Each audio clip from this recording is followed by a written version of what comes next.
테슬라의 쉬운 세 번째 영상입니다. 오늘은 테슬라의 액면 분할에 대한 이야기를 좀 하려고 합니다. 여러분의 좋아요, 구독, 알림은 계속해서 테슬라 시리즈를 만드는 데 큰 힘이 됩니다.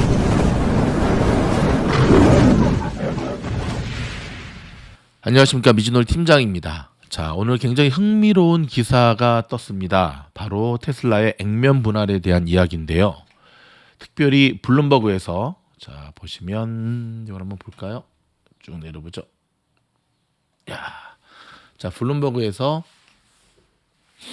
테슬라의 액면 분할에 대한 스플릿이죠. 액면 분할에 대한 이야기. 정확하게 말하면 테슬라의 투자자들이 이 테슬라의 액면 분할 가능성에 대해서 굉장히 언제쯤 이런 소식이 나오나 기다리고 있거든요. 여기에 대한 기사가 올라왔습니다. 그래서 제가 여러분들한테 좀 이걸 소개해 드릴 필요가 있어가지고 오늘 이 영상 이어서 만들게 되었는데요. 자, 여러분, 스플릿을 하게 되면 뭐가 좋죠? 뭐 아주 기초적인 질문 한번 해볼까요? 네, 당연히 지금 테슬라를 사고 싶어도 한 주가 너무 비싸기 때문에 못 사는 사람들에게 살 수 있는 기회를 주는, 그렇죠? 그리고 지난 3개월 전에 구글하고 아마존 지금 스플릿에 대한 이야기를 했잖아요. 발표를 했잖아요. 그렇죠? 그래서 어찌됐든 주주 입장에선, 테슬라를 사고자 하는 사람들 입장에, 투자자들 입장에서는 액면 분할이 너무 좋은 거고, 또 테슬라 입장에서 본다면은 보다 많은 주식에 대해서 많은 사람들이 사니까, 뭐 테슬라는 여러분 우리가 인정해야 될 것 중에 하나가 뭐 전 세계 개미들이 끌어올린 주식이잖아요. 근데 여러분 몇 가지의 근데 우리가 주목해야 될 특징들이 있습니다. 일단 오늘 결론부터 말씀드리면 당분간 테슬라는 액면 분할을 하지 않을 것으로 보여집니다. 이 기사에 이제 그런 얘기들이 이제 나오기 시작하고 있거든요. 자, 연례 주주총회에서 자, 정기 이 공개를 제출하는데 일단 SEC가 제공한 그 날짜를 넘겨버렸습니다.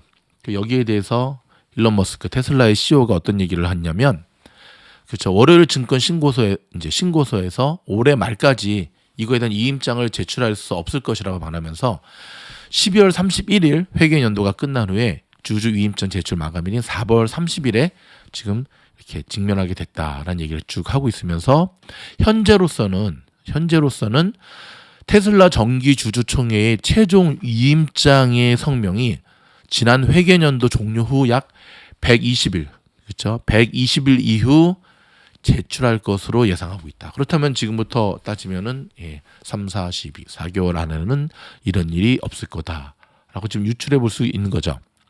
자, 인베스터들, 투자자들은 3월 20일 트위터에서 발표한 그 오스틴 공장의 회사 예상되는 주식 발행 의결권 요청에 대한 세부 정보를 기다리고 있습니다. 테슬라 투자자.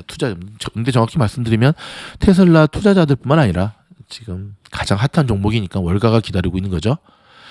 여기에 대해서 테슬라는 Enable a Stock Split 가능성에 대해서는 분명히 할 거다라고 얘기를 해두고 있어요. 하지만 거기까지고 더 이상 디테일한 부분에 대해서는 언급하지 않았다는 거죠. Didn't provide detail. 그렇죠? 그러면서 이제 뭐 이런 이야기들을 쭉 하게 됩니다. 스플릿을 하게 되면 840억 에리포 빌리언 달러가 추가가 되고, 그래서 뭐 10월에 개최하는 2022년 옥토버 주주총회 일정을 아직 공개하지는 않고 있는데, 여러분 테슬라가 언제 스플릿을 최종적으로 했는지 아십니까? 요거를 보면 우리가 조금 유추해 볼 수가 있어요. 맞습니다. 요때입니다. 지금으로부터 2년 전 2020년 8월 31일 날 5대1의 액면 분할을 단행했습니다. 근데 여러분 이때 기억하십니까? 저는 이때 생생히 기억하는데, 왜냐하면 미즈놀이 9월 달에 테슬라의 배터리 데이 이거 저희가 처음으로 올린 영상이었거든요.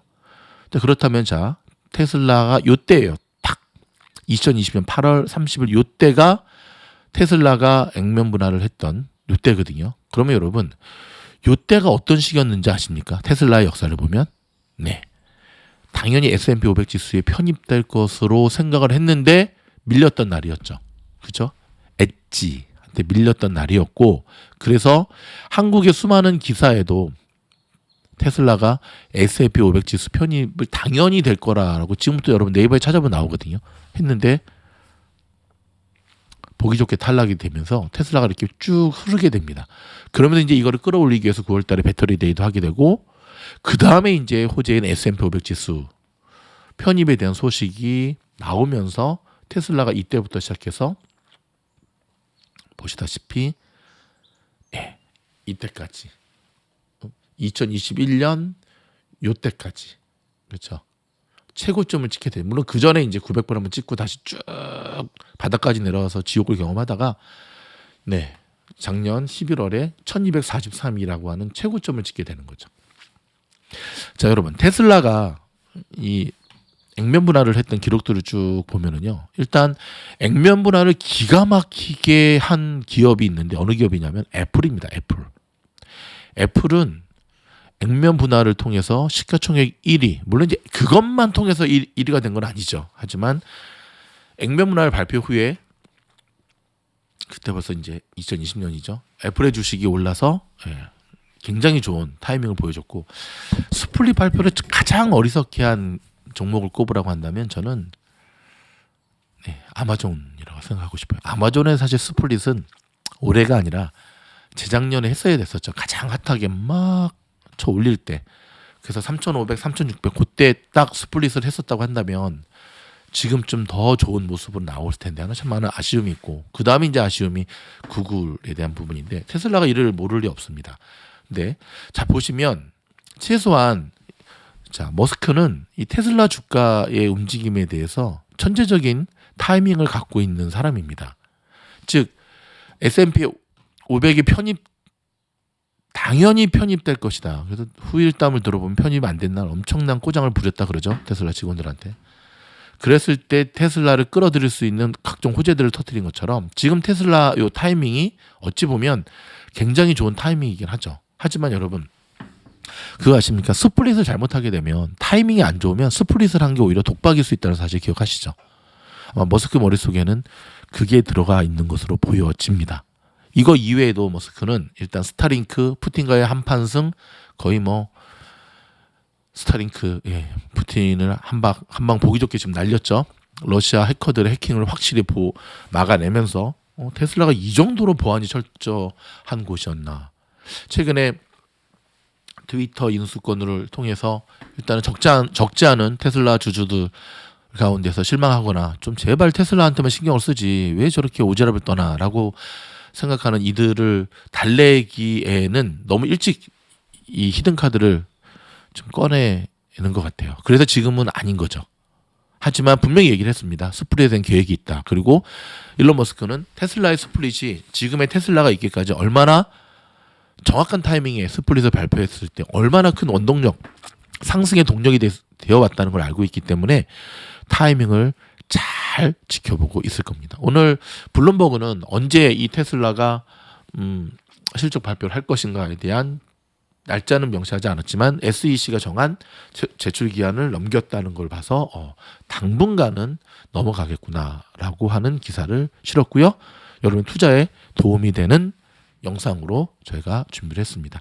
자, 테슬라에 대한 여러분의 투자에 보다 디테일한 도움을 받기를 원하시면 미즈노래 멤버십 요즘 주식시장 참 추천드립니다. 재미없죠.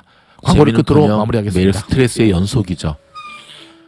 롤러코스터 장세가 계속 이어지고 있고 호재는커녕 악재만이 산적해 있는 듯 보입니다.